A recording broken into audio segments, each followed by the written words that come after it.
हमारे रिश्तों और म्यूचुअल फंड में एक चीज़ कॉमन होती है। क्या? वो है कि दोनों में ही निकालने से पहले निवेश करना पड़ता है, यानी कि इन्वेस्टमेंट बिफोर विड्रॉल। बिना इन्वेस्ट किए हम दोनों में से ही नहीं निकाल सकते।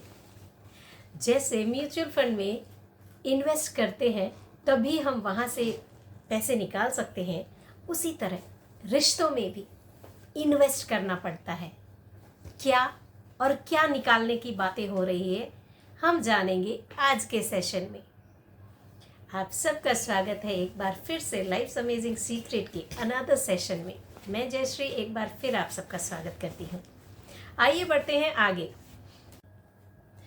इसी संदर्भ में गौर गोपाल दास जी अपने जीवन की एक घटना यहाँ पर शेयर करते हैं कि एक बार जब मैं स्पिरिचुअल रिट्रीट में नेपाल में हिमालय पर गया था, एक पारिवारिक संघ के साथ with a group of family, मैं अपने ईमेल्स चेक कर रहा था।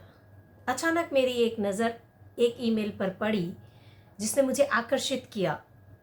वो ईमेल था, यूक्रेन के लिए आपका वीज़ा अप्रूव हो गया है और आप अपना पासपोर्ट दिल्ली से कलेक्ट कर सकते हैं। यदि आप चाहें तो फिर ये पासपोर्ट आपको by post within 5 working days मिल जाएगा। वो थोड़ा सा परेशान हुए इस मेल को पढ़कर, क्योंकि वो और उनके एक संत दोनों को मुंबई पहुंचते ही 3 दिन के अंदर यूक्रेन के लिए फ़्लाइट लेनी थी और वो उसको बिल्कुल मिस नहीं कर सकते थे, क्योंकि उनके जो आध्यात्मिक गुरु थे राधानाथ स्वामी जी, उन्होंने व्यक्तिगत रूप से उन्हें यूक्रेन जाने के लिए कहा था। मेल पढ़ते ही वो तुरंत उठे और उनके दिमाग में विचारों चलने लगे, या फिर यूँ कहूँ कि योजनाएं बनने लगी। उन्होंने अपने एक सीनियर संत जो उनके साथ उस वक्त रिट्रीट में आए हुए थे, उनसे पूछा, क्या मैं यहाँ से दिल्ली फ़्लाइट में जा सकता हूँ यूक्रेन कॉन्सुलेट से अपना पासपोर्ट लेने के लिए, और फ़्लाइट का पैसा कौन देगा? तुरंत सामने वाले संत ने कहा। मुझे पता था कि वो पैसे मैं नहीं दे सकता, और मुझे मंदिर की वित्तीय यानी आर्थिक स्थिति के बारे में भी पता था कि वहाँ से भी इस पैसे की दिल्ली के लिए फ़्लाइट के पैसे की मांग करना उचित नहीं था। पर मेरा जाना ज़रूरी है, और वहाँ से दिल्ली से पासपोर्ट कलेक्ट नहीं किया तो मैं यूक्रेन की फ़्लाइट नहीं पकड़ पाऊँगा। संत ने कहा कि मुझे नहीं लगता कि ये एक अच्छा आइडिया है, तुम हमारे साथ ट्रेन से दिल्ली जाओ, फिर आगे यूक्रेन कुछ दिनों बाद चले जाना। उन्होंने एकदम निर्देशात्मक रूप से कहा था। मैंने बात को वहीं छोड़ दिया और अपने कमरे में चला गया, क्योंकि बात को आगे बढ़ाना नहीं चाहता था। मैंने फिर से वही टॉपिक शाम को जब हम डिनर के लिए गए तब उठाया, और जैसे ही मैंने ये टॉपिक उठाया, उन संत की आवाज़ तेज हो गई, उनके चेहरे का हाव भाव बदल गए और वो ज़ोर से सबके सामने बोलने लगे, मैंने तुमको पहले ही कह दिया है कि ये मुमकिन नहीं है, क्यों तुम फिर इस बारे में बात कर रहे हो?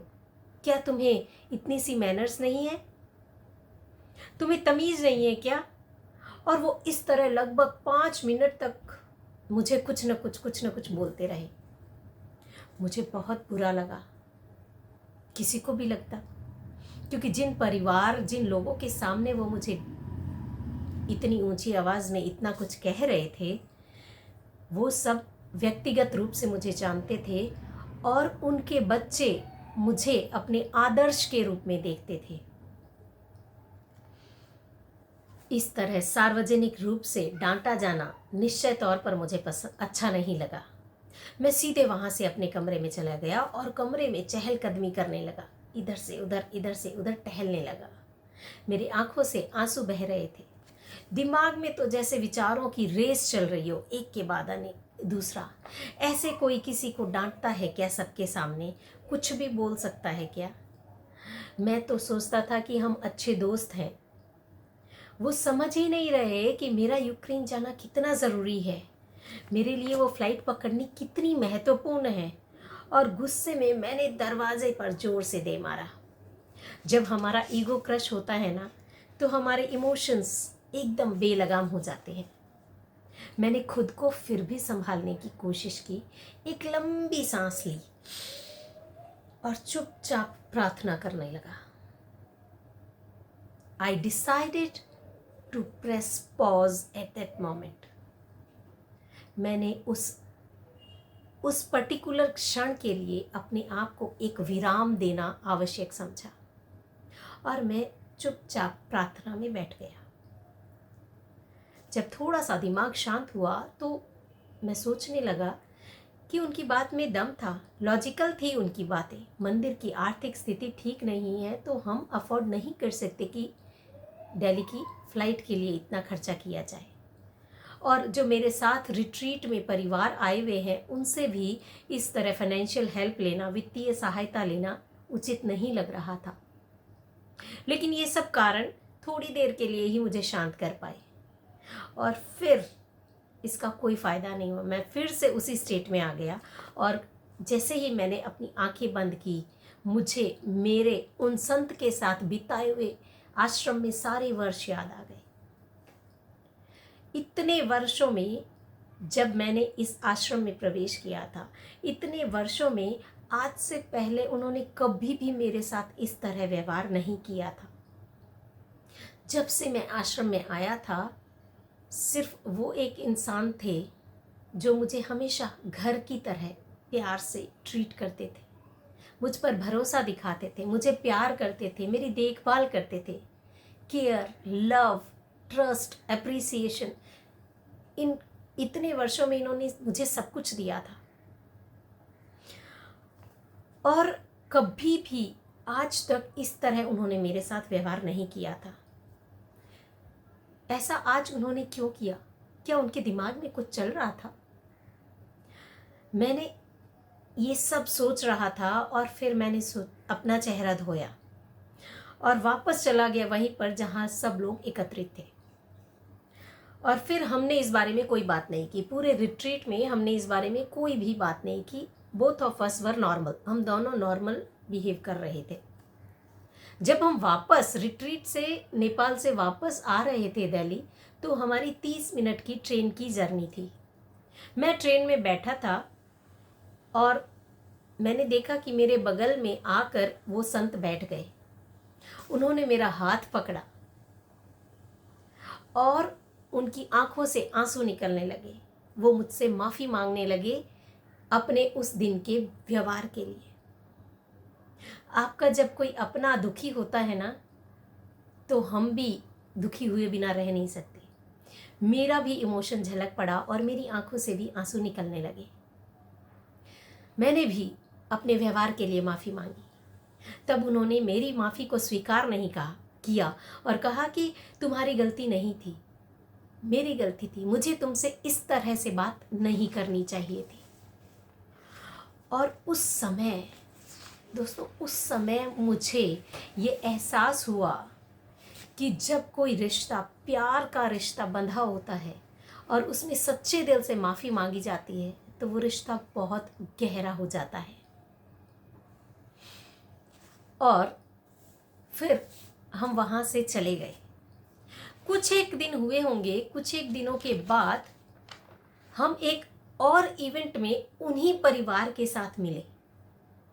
तब कैजुअली, आमतौर पर ऐसे ही साधारणतया मैंने उन परिवार के लोगों से पूछ लिया कि आपको नेपाल रिट्रीट में, स्पिरिचुअल रिट्रीट में आपको सबसे अच्छा क्या लगा। उम्मीद थी कि वहाँ के साइट सीन अच्छे लगे, किसी को मंदिर अच्छे लगे होंगे, किसी को वहाँ का वातावरण अच्छा लगा होगा। लेकिन मैं हैरान था ये सुनकर कि उनमें से किसी का भी जवाब ये नहीं था, इनमें से एक भी जवाब नहीं। वो सब एक मत थे इस बात पर कि उस पूरे रिट्रीट की हाईलाइट थी हमारे बीच हुई, मेरे और मेरे सीनियर मॉन्क के बीच हुई उस असुखद वार्ता यानी अनप्लेजेंट वो जो एक्सचेंज ऑफ आर कन्वर्सेशन था, वहाँ से जो हमारी डीप फॉरगिवनेस, जब ट्रेन में बैठकर हम दोनों एक दूसरे के से माफ़ी मांग रहे थे, वो जो घटना थी वो उन सब के दिलों को छू गई थी और पूरे रिट्रीट की हाईलाइट वही थी। वो सब हैरान थे हमारी इस दोस्ती की गहराई को देखकर। और दोस्तों, आज तक वो मेरे सबसे क्लोज दोस्त हैं। ये था संवाद गौर गोपाल दास जी का, जिसके थ्रू वो ये कहना चाह रहे हैं। उन्होंने कहा कि हम लोगों में हमें इन्वेस्ट करना पड़ता है अगर हम किसी में कुछ सुधार करना चाहते हैं। मतलब किसी के लिए हम अगर करेक्टिव फीडबैक देते हैं कि नहीं, तुम्हें ये ऐसा नहीं करना चाहिए, इसे ऐसे सुधार सकते हो, तुम्हारी ये आदत सही नहीं है, इसको ऐसे ठीक कर सकते हो, इस तरह के करेक्टिव मेजर्स फीडबैक देने से पहले एक रिश्ते में हमें ये ज़रूर देखना चाहिए कि क्या मैंने इस रिश्ते में इतना इन्वेस्ट किया है, लव, केयर, अप्रिसिएशन, ट्रस्ट, ये सब इतना इस रिश्ते को दिया है कि वो मेरे द्वारा दिए गए इस सुधारात्मक सुझाव को पॉजिटिवली ले सके। नहीं तो कई बार अक्सर अगर हम इस तरह से सोचकर नहीं देते तो वो जो करेक्टिव फीडबैक है, हम चाहते हैं कि वो हमारा इंटेंशन गलत नहीं होता, हम तो उसकी भलाई के लिए ही बोलते हैं, लेकिन वो डीमोटिवेट हो जाता है। और इसीलिए उन्होंने कहा कि before we withdraw we must invest. Mutual fund की तरह, जिस तरह म्यूचुअल फंड में हमें पैसे निकालने से पहले निवेश करने पड़ते हैं, उसी तरह एक रिश्ते में, कोई भी रिश्ता हो, एक रिश्ते में आपको सुधारात्मक फीडबैक, पुष्टिकरण देने का हक तभी है जब उस रिश्ते में इतनी गहराई हो, इतना प्यार हो, केयर हो, ट्रस्ट हो और एप्रिसिएशन हो कि आपने उसकी खुले दिल से तारीफ भी की हो जब उसने कुछ प्रशंसनीय कार्य किया हो, उसे प्यार दिया हो, उसकी देखभाल की हो, उसे केयर किया हो, अनकंडीशनल लव किया हो। तब ही हम वो हक रखते हैं कि हम किसी को करेक्टिव फीडबैक दे सकें। और ये करेक्टिव फीडबैक एक बहुत बड़ी आर्ट है, कला है। इसे हम अगले एपिसोड में समझेंगे कि ये आर्ट कैसे हम मास्टर कर सकते हैं। तब तक बने रहिए हमारे साथ जयश्रीज लाइफ यूट्यूब चैनल पर। Thank you for watching us. अगर आपको ये एपिसोड्स अच्छे लग रहे हैं तो do not hesitate to share them with your friends and relatives. Let's spread happiness.